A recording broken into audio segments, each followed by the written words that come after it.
For over a decade, I had been the one tending to Dave's mother, Anna, cleaning up after her, helping her with basic needs, massaging her legs and turning her over in bed. It wasn't until she passed away that I finally had a moment to breathe. This time Dave suggested a family road trip. Excited, I threw myself into preparations, making sure everything was packed and ready. But just as we were about to leave with all the luggage loaded into the car, Dave stopped me at the door. His voice was cold, detached. "There's no room in the car. You can go next time." Beside him, our son Nelson chimed in.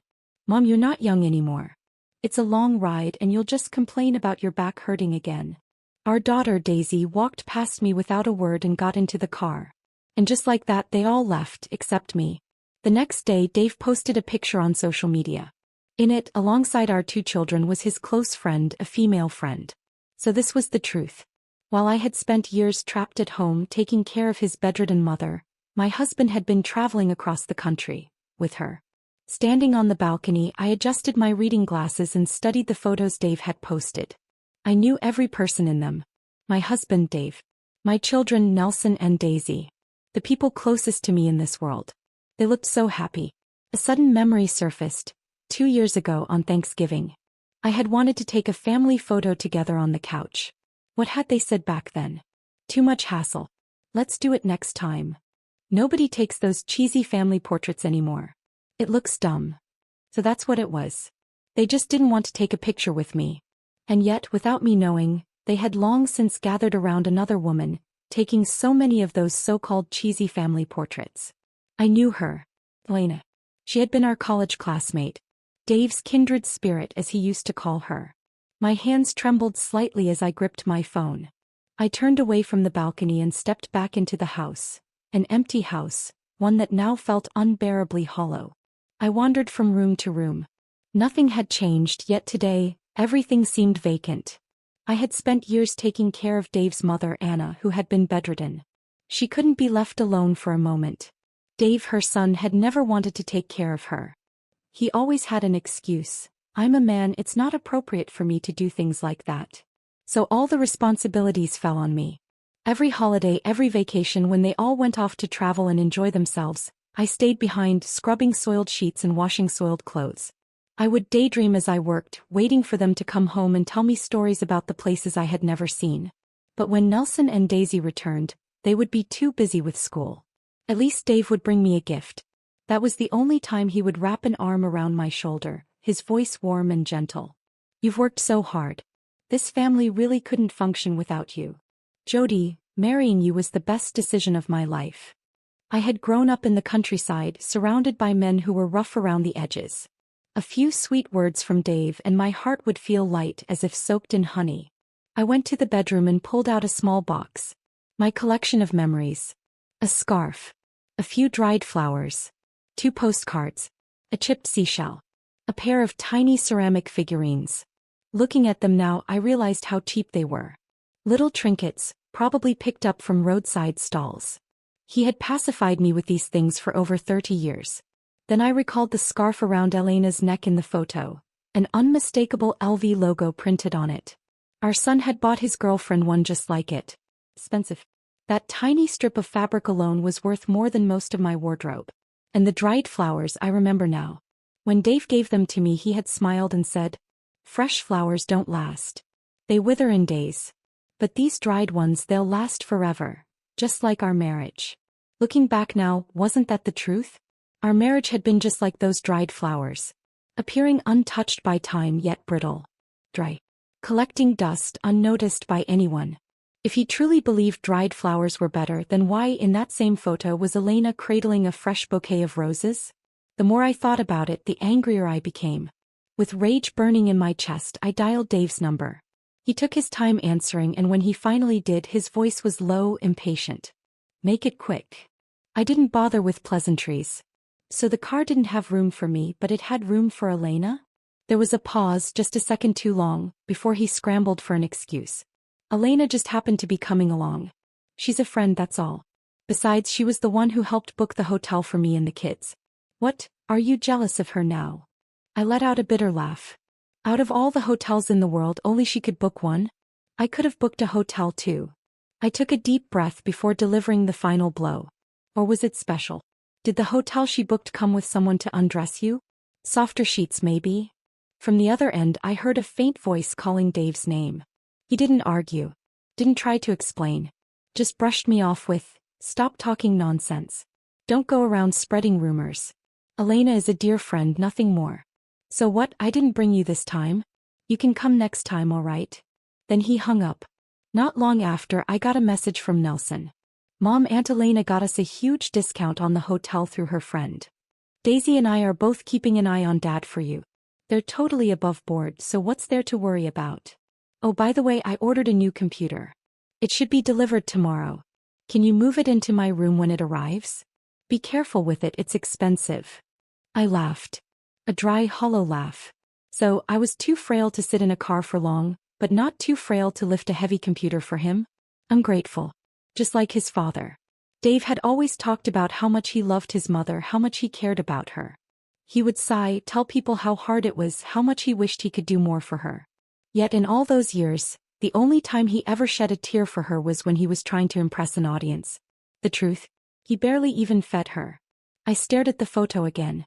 Then down at my own rough, calloused hands. And only one thought filled my mind. How dare they treat me like this? I wiped the tears from my face and started searching for Elena's accounts on every social media platform I could think of. It didn't take long to find her. Then I started scrolling through her photos. One by one I traced them back in time. As it turned out, every few months they went on a trip together. Sometimes it was just the two of them. Other times they took Nelson and Daisy along. This had been going on for years. Never stopping, never missing a trip. And these photos? They had probably been on Dave's account all along. He had just made sure that I and only I couldn't see them. I had been too busy all these years to chat with friends, too exhausted to keep up with anything outside my endless cycle of housework. Washing sheets, scrubbing floors, preparing meals. I had been so meticulous in caring for Anna that she never even developed a single bedsore. That was because I bathed her, I massaged her, I turned her over every single day. If he hadn't slipped up this time and forgotten to block me, I might still be sitting at home, waiting for him to come back like every other time before. But there was one thing I couldn't understand. If Dave loved Elena so much, why hadn't he married her? After all, it was him who had chased me down. He had been the one who insisted on marrying me. I hadn't always been just a tired housewife. Once upon a time I was the kind of woman people noticed. Everyone in town knew me. I was smart, independent, and, as some said, even tougher than most men. My mother had raised me alone, working long hours in a small-town diner just to ensure I got a good education. I graduated high school with excellent grades, a future wide open before me. But in a town like mine, rumors spread faster than truth. I never cared what people whispered, until the night a group of local thugs followed me home. I wasn't some helpless girl waiting to be saved. I grabbed a baseball bat and sent them running. But the story changed after that. "She's too aggressive. No man would ever want her. She must have done something to provoke them. Why else would she be out that late? Had I done something wrong? Was I supposed to just stand there and let them attack me to prove I was ladylike enough?" The police arrested those men, but I was the one left with the whispers and stares. My mother lay awake at night, worrying. If this keeps up, will anyone ever want to marry you? Then Dave changed everything. He was a college student, one of the few from our town who had made something of himself. One day, in the middle of the town's busiest cafe, he slipped a love letter into my hands. He wasn't afraid of the rumors. He made a statement loud and clear. "This girl is worthy of love."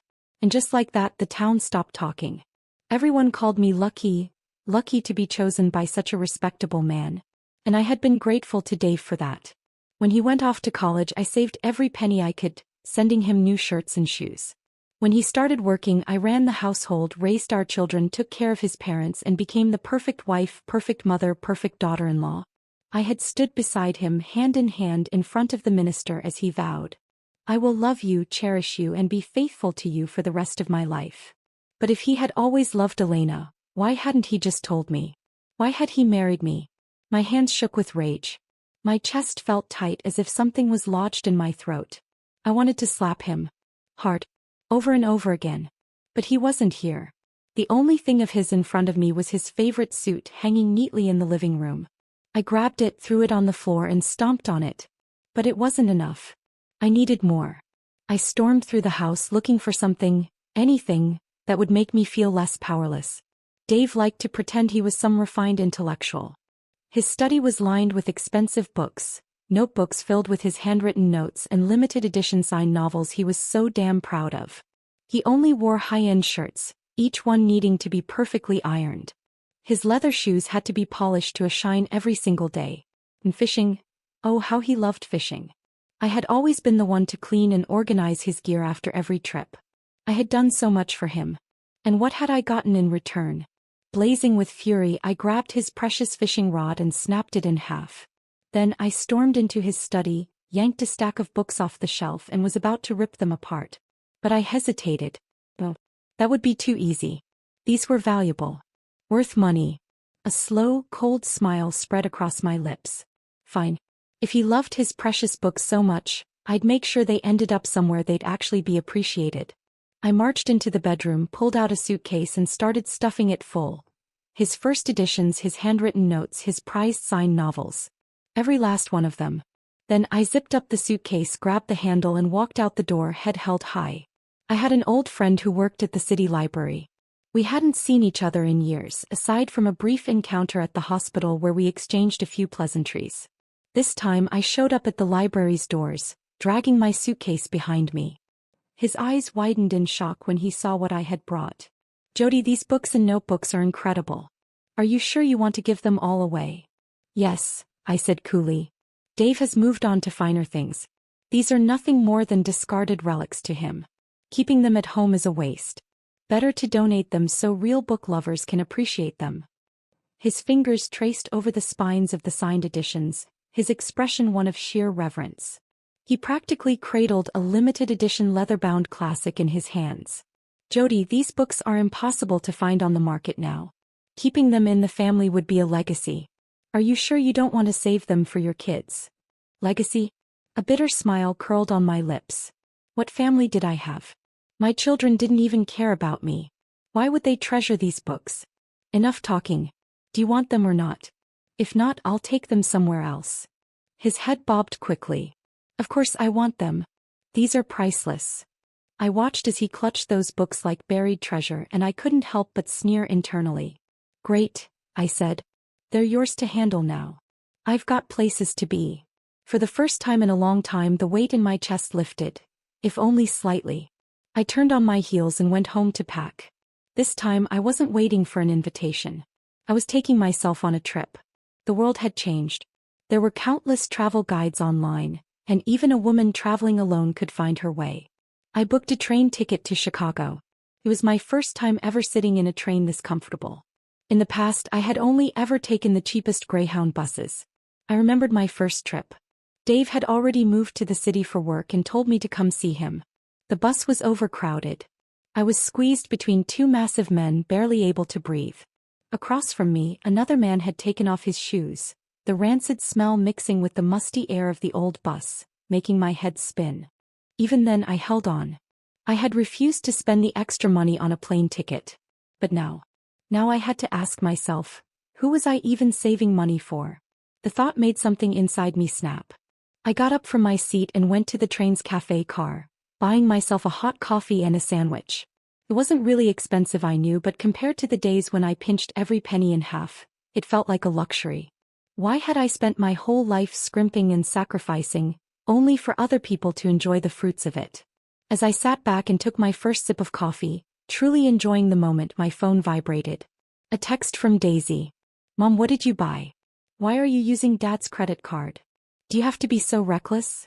That money was meant for my apartment renovations. But, my dear daughter. So a few dollars had her panicking? I was about to reply when she sent another text, this time more impatient.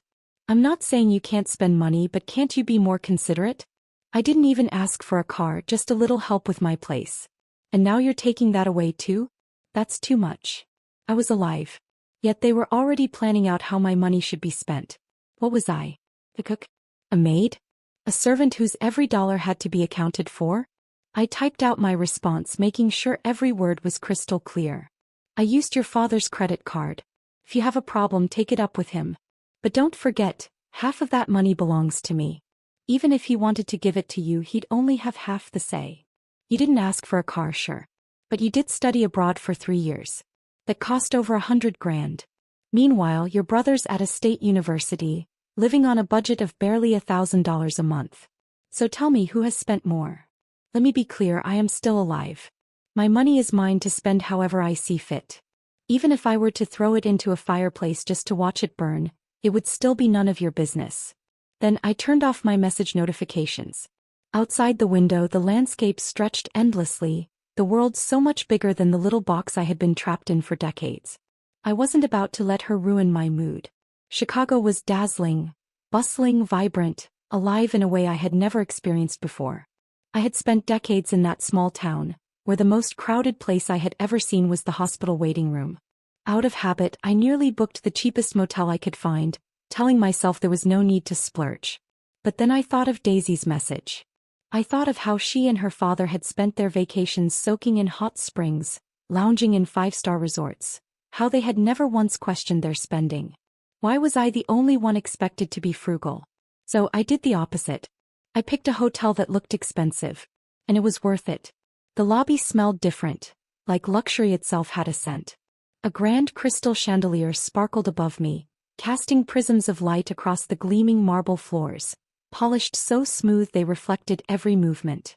The young woman at the front desk greeted me with the kind of warmth that felt foreign after so many years, politeness without obligation. She wasn't smiling at me because she had to get something in return. She was just kind. She processed my check-in, and soon enough I was sinking into a bed so soft it felt like I was floating. That was when it hit me. No wonder Dave and Elena looked so young. This was how they lived when they traveled. They woke up to this. Of course, they looked refreshed, happy, and carefree. They were surrounded by comfort and hospitality, by people whose entire job was to make their experience pleasant. Meanwhile, I woke up every morning to the sound of an alarm and the weight of endless chores. My daily routine consisted of haggling with market vendors over a few dollars, arguing about short-changed portions of meat and vegetables, trying to stretch every cent to make it last. If I had known that all my scrimping and saving was just going to be spent by someone else, I would have given up haggling years ago. Hell, I would have handed over double the money just to see more smiling faces. But that was just a thought. Because the reality?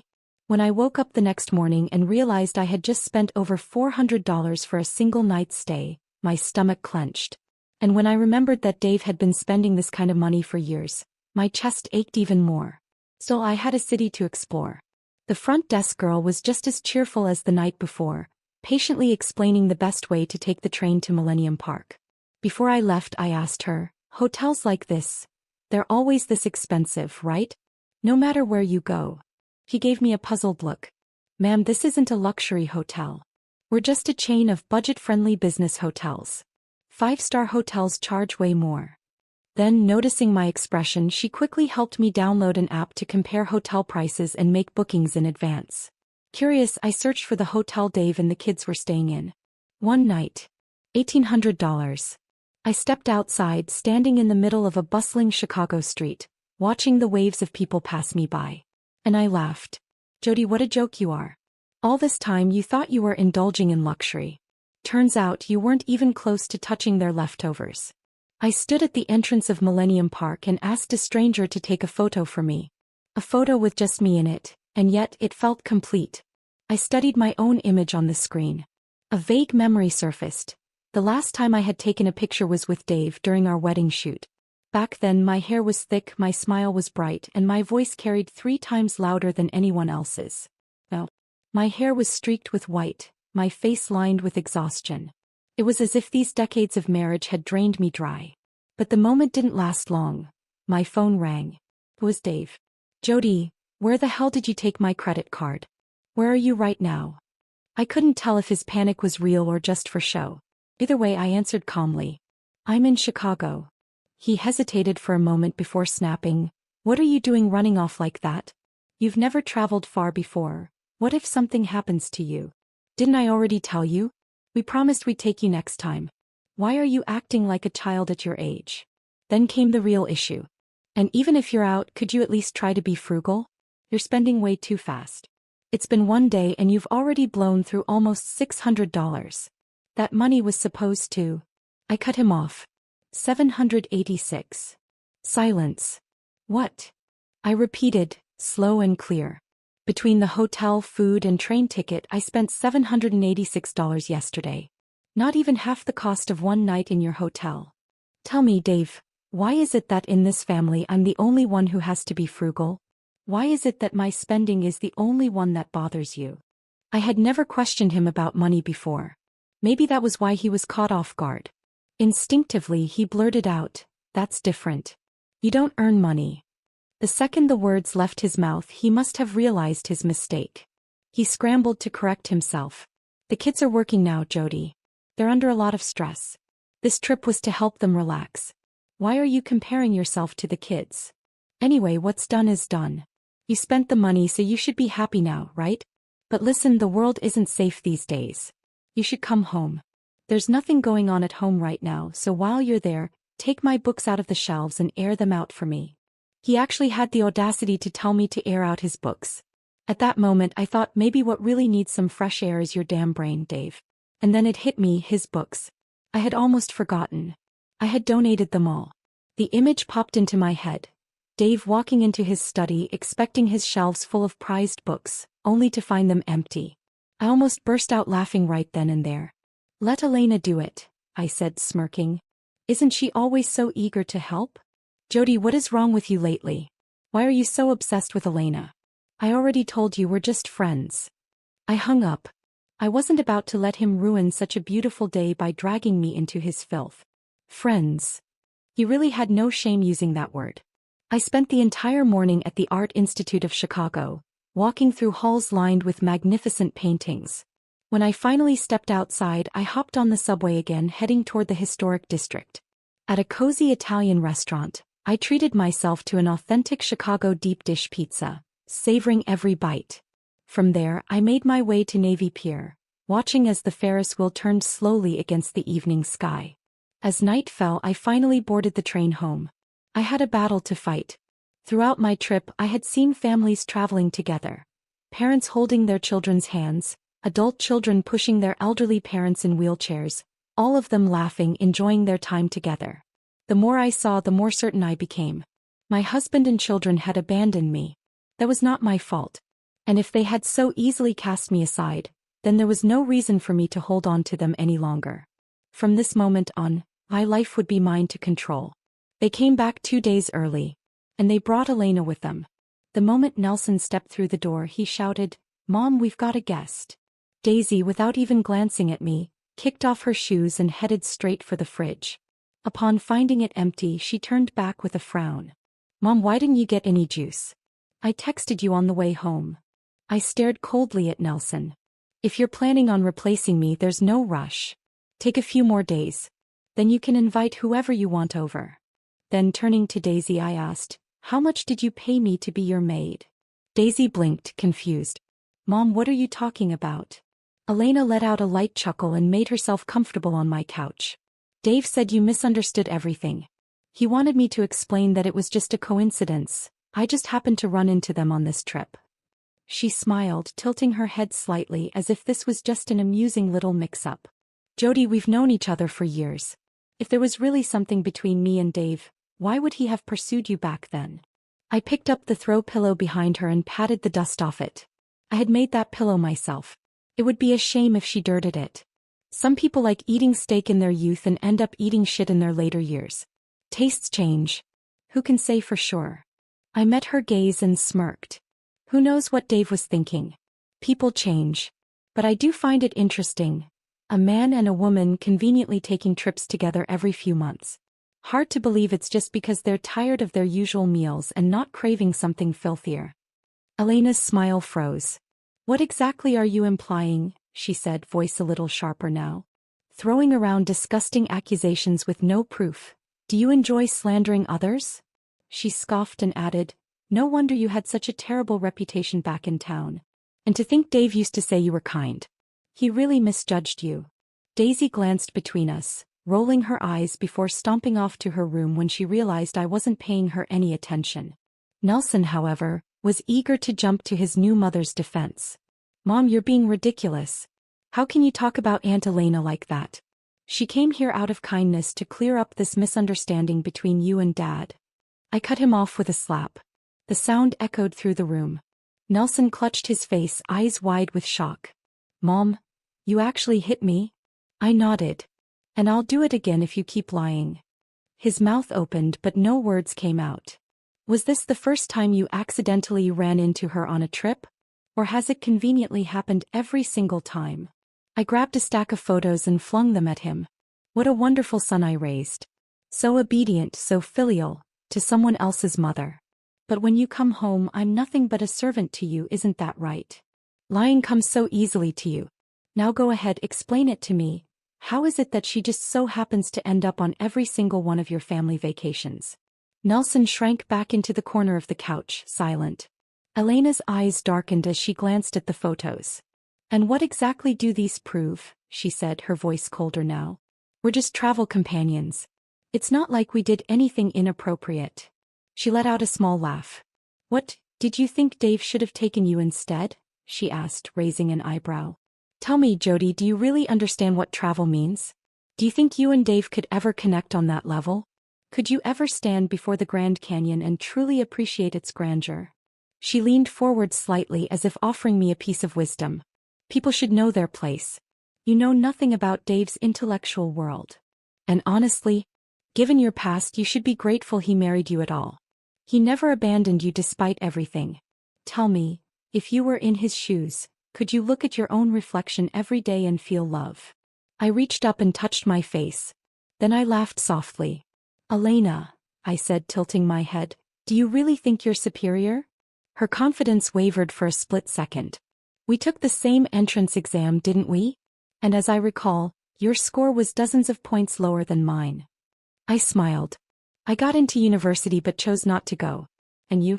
From what I remember, you had to take the test 3 times just to get into a mediocre college. Her face twitched just for a moment. Then just as quickly she schooled her expression back into neutrality. Dave's voice rang out behind me. Jody, when did you become so bitter? Why are you humiliating Elena? He scoffed. So what if Elena took the college entrance exam 3 times? That just proves she's persistent. And you had the chance to go to college and threw it away. You chose to be a failure, so what right do you have to judge her? I inhaled deeply, setting my cup down with deliberate calm before turning to face him. My gaze was sharp as a blade. You have the nerve to say that? I scored higher than you. If you could get into college, don't you think I could have? Or have you conveniently forgotten why I never went? It was because you had me running around doing your chores in the days before the application deadline. I missed my submission because you needed me to clean up after you. I took a step closer, my voice cold and steady. Who paid for your tuition when your mother bolted at the mention of money? Who bought you those crisp new shirts so you wouldn't look like a beggar in college? Who kept you afloat when your own family didn't give a damn? Me. It was me. And now, you dare stand here and call me a failure?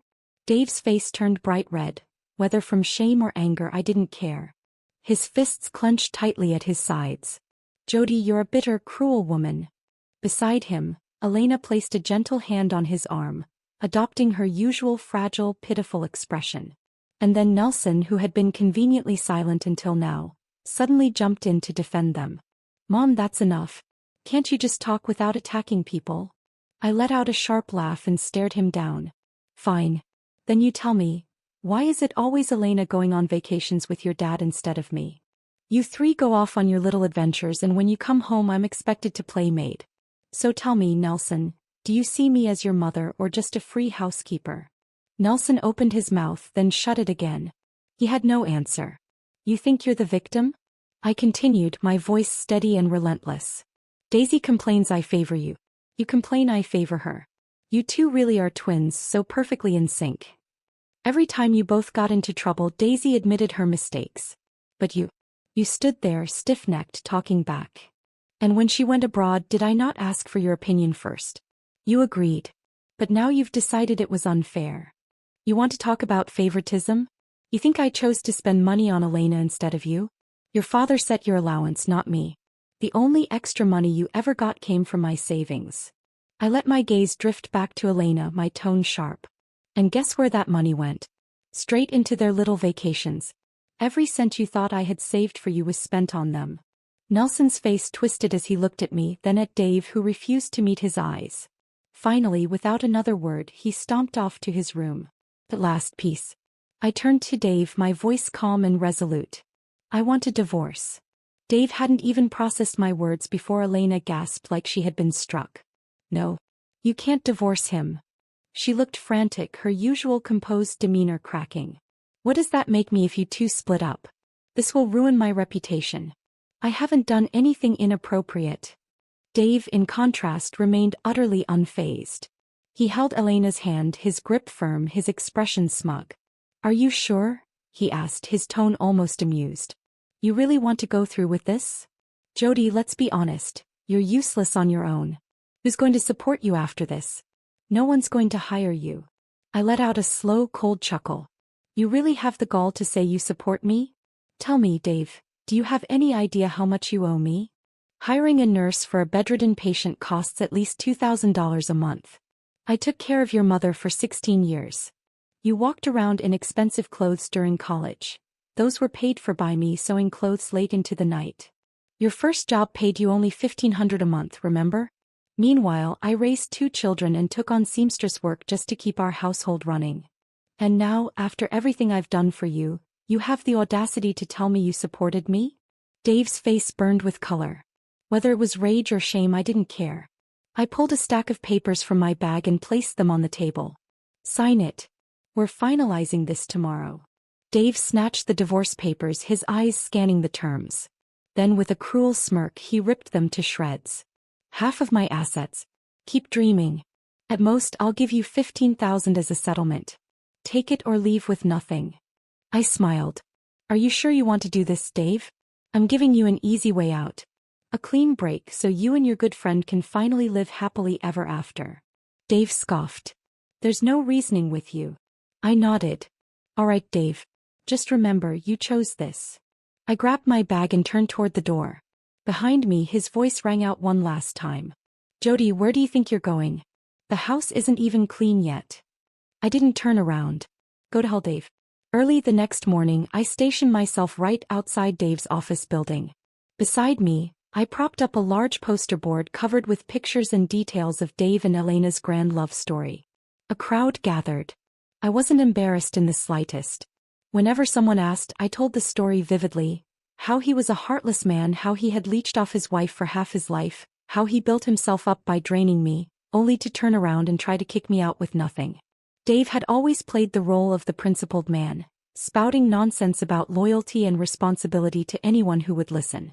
Well, today I was going to rip that mask right off his face. His co-workers tried to intervene, pacing around anxiously, trying to calm me down. Jody, what's the point of this? One of them pleaded.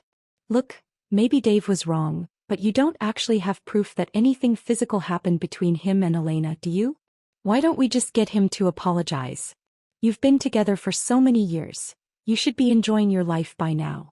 Why go through all this trouble? It's so messy. I turned my gaze on him, my lips curling into a cold smile. Enjoy my life? I sneered. Who is enjoying life? The life of doing laundry and cooking? Or maybe you are talking about its privilege of scrubbing floors while someone else vacations on a tropical island. I folded my arms. This blessing you speak of, would you like it? His mouth snapped shut. Before he could attempt another excuse, his phone rang. He answered, looking increasingly uncomfortable as he listened. Then his eyes went wide in shock. After hanging up, he turned to me, flustered. Jody, you need to stop this. Dave's in the hospital. I gave him a slow, disinterested blink. And that concerns me how? Shouldn't you be telling Elena? His lips pressed into a tight line and he let out a defeated sigh. Moments later, my own phone buzzed. His voice was frantic, almost desperate, with a hint of tears. Mom, where the hell did you put Dad's books? His notebooks, his signed editions. Where are they? I raised an eyebrow. And why do you care? That's his whole life, Mom. This morning he went to his study, saw the books were gone and collapsed on the spot. I had to skip work to take him to the hospital. Mom, I get it, you're mad at him, but why take it out on his books? That's childish. I almost laughed. Even now he thought I was just throwing a tantrum? Did your father not tell you? I asked calmly. I'm divorcing him. Nelson scoffed. Divorce? After all these years? Come on, Mom, let's not be dramatic. Look, I'll even apologize for him, okay? He took a deep breath, clearly trying to reason with me. Look, I know you didn't actually throw those books away. You know how valuable they are. Just tell me where you hid them and I'll come get them. I smirked. You're right. I didn't throw them away. I let the silence stretch for a second before delivering the blow. I donated them. There was a pause. What? I smiled. Tell your father to visit the library if he wants to see them again. If they even let him touch them. Nelson panicked. Mom, you know you're joking, right? This isn't funny. You can't just do that. How could you be so? I hung up. Then I blocked him. And with that, I turned back to my audience and continued telling the story of Dave the Ungrateful. I had always known those books and notes meant a lot to Dave. But I never expected him to be this fragile. All it took was losing his collection and being teased by a few colleagues, and just like that, he had a stroke. When Daisy told me, she didn't sound panicked like Nelson had. Instead, her voice was calm. Mom, Dad had a stroke. Do you want to come see him? I know you probably don't, but I figured I should at least ask. There was something hollow in her tone, as if she wasn't expecting anything from me at all. For a brief moment, I felt the old instinct to comfort her, to say something. But I held back. She was 30 years old now, not the little girl who used to throw her arms around me and whisper, "I love you most, Mommy." In the end, I simply replied, "I won't be coming." This situation would only make the divorce messier. So I would sue him instead. A court battle would take time. While I waited, I moved to a quiet coastal city and rented a room in a senior living community. Life here was peaceful. I made friends, women who had their own stories, their own struggles. We played cards in the common room, took slow walks by the ocean, and sometimes I even helped them mend their clothes. Whenever their children came to visit, they would occasionally bring me small gifts. A scarf, a box of tea, a set of handmade soaps. The world was still full of strangers willing to show me kindness. And yet, the children I had raised, the ones I had sacrificed everything for, well, they had nothing but indifference left for me. Not worth thinking about. The divorce battle dragged on for an entire year. Dave tried to use his connections to stall the process, but in the end he couldn't stop the inevitable. When the court ruling came down, he was forced to split our assets evenly. That torn-up agreement of his? It only ended up costing him more in legal fees. His health never improved. Elena took care of him for a while, but eventually she couldn't stand living with a man who had lost his status and influence. One day, without a word, she packed up and left.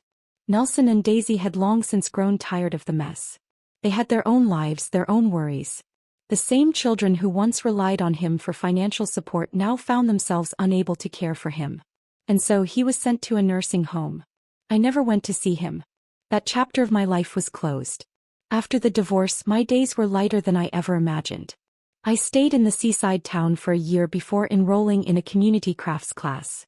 I spent my time doing things I actually enjoyed. I learned how to weave, took up small sewing projects, and even set up a little stand for tailoring and alterations. I wasn't wealthy, but for the first time in my life I was free. Every now and then I took the train to new places. Not the extravagant vacations Dave had indulged in, but simple, carefree travels, going wherever I pleased. One day, I met a woman about my age while on a trip. We talked about life, about family. She smiled and said, "The most important thing in a woman's life isn't having a good husband. It's having a heart that no one can chain down." That evening, as I sat by the shore, sipping a warm cup of coffee, watching the sun set over the ocean, I felt something shift inside me. For the first time, I was truly at peace. I finally understood. I no longer had to live up to anyone's expectations. Years later, Daisy called me. Her voice sounded different, more mature, stripped of the accusations that once laced her words. "Mom, I'm asking seriously this time. Would you like to come stay with me for a while?" I chuckled. "Daisy, weren't you the one always worried about me spending your money?" She hesitated before replying, her voice quieter than before. "Mom, I really didn't understand things back then. I just thought that everything at home was your responsibility. But now I realize, a lot of things were never supposed to be. I don't expect you to forgive me, but I do want to make up for some of my mistakes." I gazed out at the ocean. The waves crashed against the shore just as they always had, as if nothing had changed. But I knew, everything had changed. I didn't say yes. But I didn't say no either. Let me finish exploring the world first. Then I'll think about it. I ended the call, slipped on the jacket I had sewn myself, and headed out to meet my friends at the pier to watch the fishing boats come in. My life was just beginning. Why would I stop now?